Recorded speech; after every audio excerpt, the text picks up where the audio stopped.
قرار جريء إنك تحول موستنج جي تي موديل 2019 لنسخة أقدم وهي العظيمة موستنج شيلبي، وعايزك تركز معانا عشان هتقابلك تحديات وصعوبات كتيرة في مرحلة التحويل، لكن الأكيد الموستنج شيلبي تستاهل كل التعب. أهلا بيكو، أنا خالد ودي قناة دونت. في الفيديو ده هتشوف أغرب تحويل ممكن تشوفه في حياتك، فاعمل سبسكرايب للقناة وفعل زر الجرس عشان يوصلك كل جديد. اليوتيوبر من قناة بيهايند ذا بيلد بدأ المشروع إنه اشترى موستنج جي تي موديل 2019 فيها خبطة خفيفة من ورا والجنط بايظ والإرباجات ضربة، لكن الموتور سليم. ومن ناحية تانية جاب بادي كامل الموستنج موديل 67 فاست باك. مش بس قرر إنه هيحول الجي تي 500 لشيلبي موديل 67، لا ده هيشارك بيها في معرض سيما خلال 40 يوم. أول خطوة بدأ بتفكيك العربية بالكامل. أول حاجة فكها كانت الكبوت وبعدها دخل على الرفارف. استخدم رافعة سريعة عشان يرفع العربية ويفك الرفارف والأبواب. بعد كده فك الفوانيس والاكسدام الأمامي والأسلاك اللي بتعدي من السقف لباقي العربية بدأ في تفكيكهم، وده عشان يجهز لقطع السقف. وكان كل سلكة أو فيشة بتتفك من الضفيرة كان بيعلمها لأنه هيوصلهم تاني بعد تركيب السقف الفاست باك.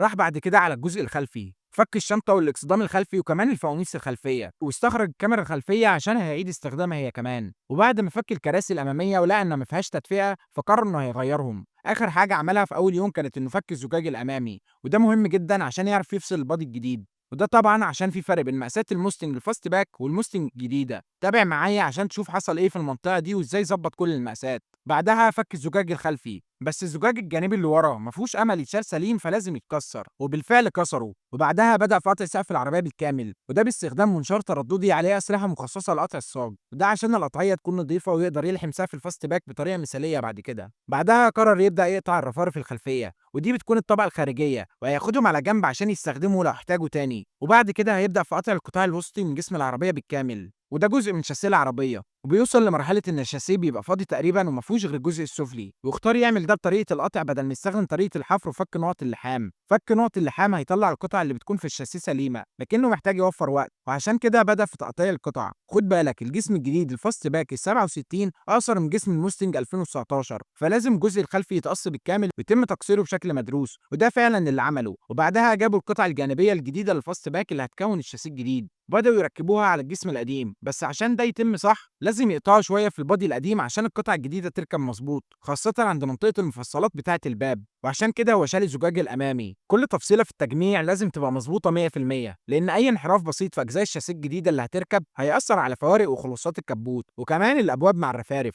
فكانوا بيقيسوا وبيقصوا بدقة شديدة، وبيعملوا كل شغلهم على البنش ويلد بتاع الهيكل الأصلي عشان كل حاجة تبقى بمستوى مظبوط. وده بيكون المكان اللي بيتجمع فيه أكتر من جزء من هيكل السيارة. وقعدوا يوم كامل يقيسوا ويظبطوا المقاسات لحد ما خلوا الجسم ارفع شويه، وركبوا الزجاج الامامي عشان يتاكدوا ان المقاسات سليمه. في الاخر القطع بدات تركب مكانها كويس، وابتدت ملامح الجسم الجديد تظهر على هيكل الموستنج 2019. وبعدها بداوا يركبوا السقف والرفارف الخلفيه على الشاسيه الجديد اللي ركبوه، ويقيسوا كل الخطوط. وكل ده لسه تركيب تجريبي عشان يتاكدوا من مدى مطابقه الجسم الجديد للقديم. اما الجزء الصعب فكان الرفارف الاماميه، لان في لاين بادئ من الرفرف الخلفي وبيعدي على الباب واخيرا الرفرف الامامي، ولازم اللاين ده يكون مظبوط في الثلاث قطع. وده معناه ان الباب لازم يركب عشان يقدروا يشتغلوا في الرفرف، لكن قوانين الابواب ما كانتش موجوده فقرروا يربطوا الباب باحمال ويكملوا شغل في الرفرف، لان ده اللي هيوصلهم للمرحله اللي بعدها وهي تركيب الكبوت. الكبوت مهم جدا لان هو اللي هيحدد المسافه بين الرفرفين، وده اللي هيشتغلوا عليه بعدين عشان يركبوا الرفرفين بشكل ثابت. ودلوقتي بداوا يشيلوا قطع من الجزء الامامي زي البار المعدني اللي بيكون ورا الاكسدام وخزان ميه المساحات وكل البلاستيكات اللي مش هيستخدموها عشان يخففوا وزن العربيه الجديده ويوفروا مساحه. بعدها بدأوا في تركيب الكبوت ولقوا وش العربيه طالع مظبوط، وده معناه ان الرفارف والقطع القديمه اللي ركبها قبل كده متثبته صح، فدلوقتي يقدر يلحم القطع دي رسميا. وعشان الكبوت يقفل بشكل مظبوط كان محتاج يقلل اي ارتفاعات تحت غطا الكبوت، فشال غطا المحرك البلاستيك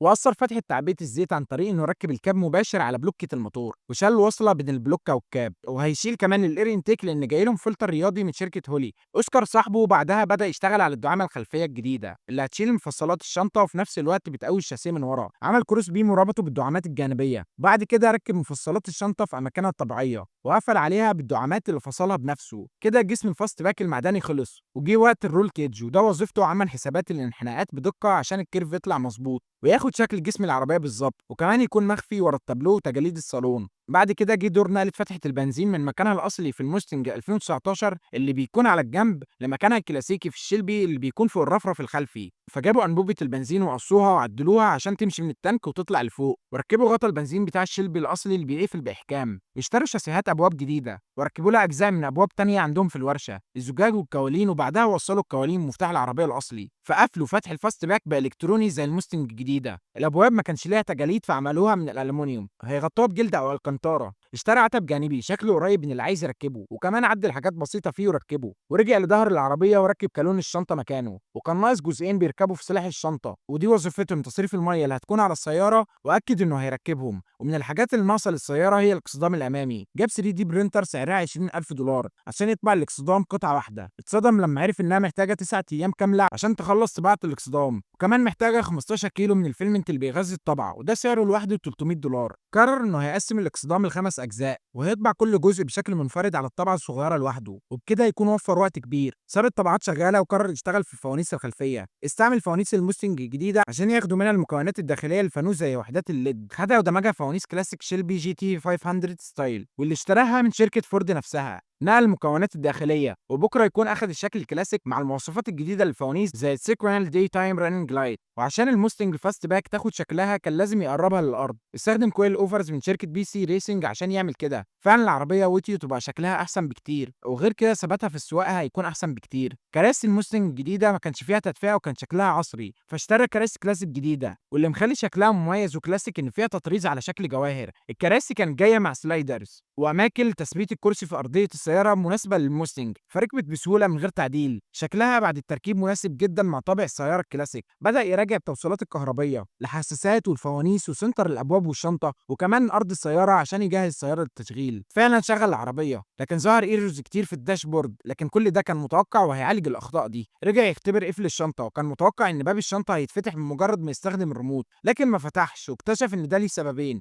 الاول ان الكبوت مفتوح، وده لان الكبوت مش موجود، فعمل حركه ذكيه. دور على سلك الهورد لاتش، وقفل الكبوت بيبقى فيه سلكين، فلو شبكهم ببعض هيقول للعربيه ان الكبوت مقفول، وده فعلا اللي عمله. عمل كوبري سلك مؤقت في فيشه القفل، وخلى العربيه تفتكر ان الكبوت مقفول. والسبب التاني كان نسي يوصل فيشه القفل للشنطه، وبعدها جرب تاني يفتح الشنطه واشتغلت تمام. بعد كده راح للجزء اللي اشتغل عليه اخر 48 ساعه، وده كان تصميم وطباعه الاكسدام الامامي. هو نزل موديل 3 دي العربيه شيلبي جي تي 500 من لعبه فيديو، وعدل عليه. طبع الاكسدام 3 دي على هيئه 8 قطع. بعد ما طبعهم بدأ يجهز الأطراف للثمان قطع، وجمعهم ولحمهم بلاستيكيا مؤقتا عشان يجرب المقاس على العربية. فعلا جربه ولقاه مش كبير قوي، بس في تعديل بسيط محتاجين يعملوه، زي انهم يقطعوا جزء من جوه عشان يركب كويس. قرروا يكملوا فيه وبدأوا عملية تقويته بالألياف الزجاجية. غطوه بثلاث طبقات من الفايبر جلاس، وحطوا جواه فاكيوم باج عشان الفايبر جلاس يمسك مظبوط في الاكسدام البلاستيك. ده كيس بيتوصل بجهاز زي المكنسة الكهربائية عشان تفرغ منه أي هواء. ليه استخدامات كتير منهم اللي اتكلمنا عليه، وفعلا عملوا العملية دي بنجاح. في الوقت ده كان اوسكار شغال تحت العربيه بيخلص لحامات البانلز من تحت، بالتحديد في الجزء اللي هيتركب عليه السايد سكيرتس. بعد ما خلص اللحامات ركبوا العتبات دي مؤقتا عشان ياخدوا فكره عن الشكل النهائي. بيبداوا في مرحله تثبيتها في جسم السياره بشكل نهائي. استخدم بانل بوند لتثبيت السايد سكيرت بعد ما قصوا جزء للرف الخلفي وجزء للباب وجزء للرفرف الامامي. عشان يزود قوه تثبيت العتب الجانبي قرر انه هيستخدم طريقه التثبيت الميكانيكي، وبتكون مسامير لتثبيت العتب الجانبي مع الصاج جسم العربيه. وبالفعل تاني يوم السايد سكيرت كان راكب زي الفل. بعدها لاحظ حاجه مهمه جدا، عجل السياره الخلفي مش راكب في نص التجويف الرفرف، ده لان المسافه بين العجل الامامي والخلفي في موديل 2019 مختلفه عن الشيلبي كلاسيك اللي بيحاول ليها، فلازم ينقل مكان الرفرف شويه. نظام العادم كان عباره عن ستريت بايبس، فصوتها كان مزعج.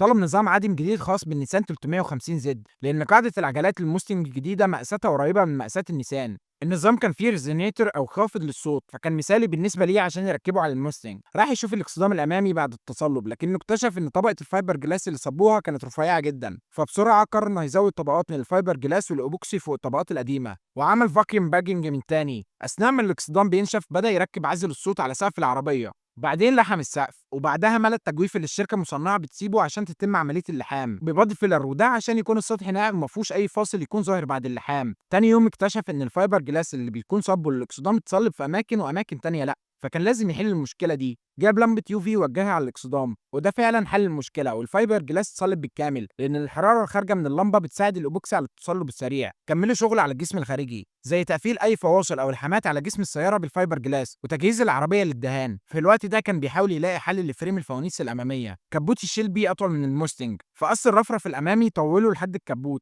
استخدم فريم الموستنج ال 67 للستوب وعدل عليه يدويا عشان يعرف يثبته في مكانه. نفذها بطريقه مظبوطه والنتيجه كانت جميله. بدا يظهر شكل الشيلبي الجامد جدا، فحط بادي فيلر على اماكن اللحامات وبدا يمعجن ويصنفر ويجهز الاقصدام للتركيب. اوسكار صاحبه هيبدا يشتغل على الامباكت بار عشان يربط بين الشاسيه ويأسس عليه تثبيت البامبر. ثبت تنفيخات على الرفارف عشان يعالج اماكن القص القديم فيها. ثبت الاقصدام الامامي بشكل نهائي، لكن كان في مشكله. القطع الفايبر اللي على الرفرف الامامي لازم تقابل الاقصدام وده ما حصلش، فهيضطر انه يعدلها بالفايبر جلاس. الواجهه الاماميه كان ناقصها الشبكه. عملوا شويه تجهيزات عشان يقدروا يثبتوا الشبكه في مكانها. قضوا يوم كامل يصنفروا في جسم العربيه ويملوا اماكن اللحامات ببادي فيلر. قرروا يعملوا رابنج للسياره بدل الدهان عشان يوفروا وقت. اتفقوا ان فريق التغليف هيشتغل على تغليف العربيه بالكامل وهم هيكملوا شغل في داخليه العربيه في نفس الوقت. بصراحه العربيه بعد الرابنج ظهرت ملامحها وبقت احلى بكتير. لونها اسود من بعيد لكن من قريب في انعكاسات نحاسيه مديها شخصيه قويه. جوه العربيه ركبوا اير انتيك زود العربيه ب 20 حصان وكمان 20 نيوتن متر.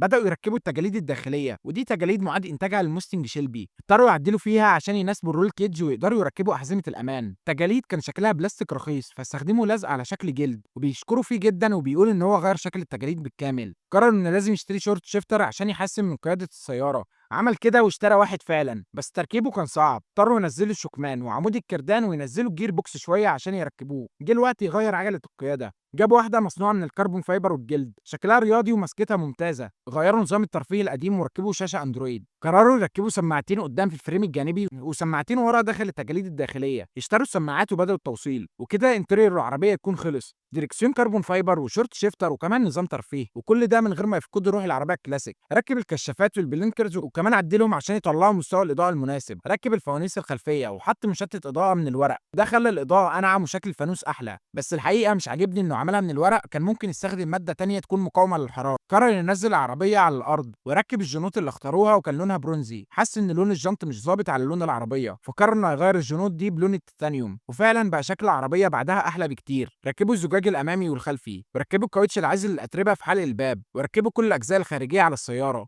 وبكده يكون تحويل الموستنج الجديده لنسخه الشيلبي العظيمه خلص وهتبدا رحلته لمعرض سيما. لو عجبك الفيديو ما تنساش تشترك معنا في القناه وتقولوا لنا محتاجين الفيديو الجاي يكون عن تعديل عربيه ايه. وبس كده، سلام.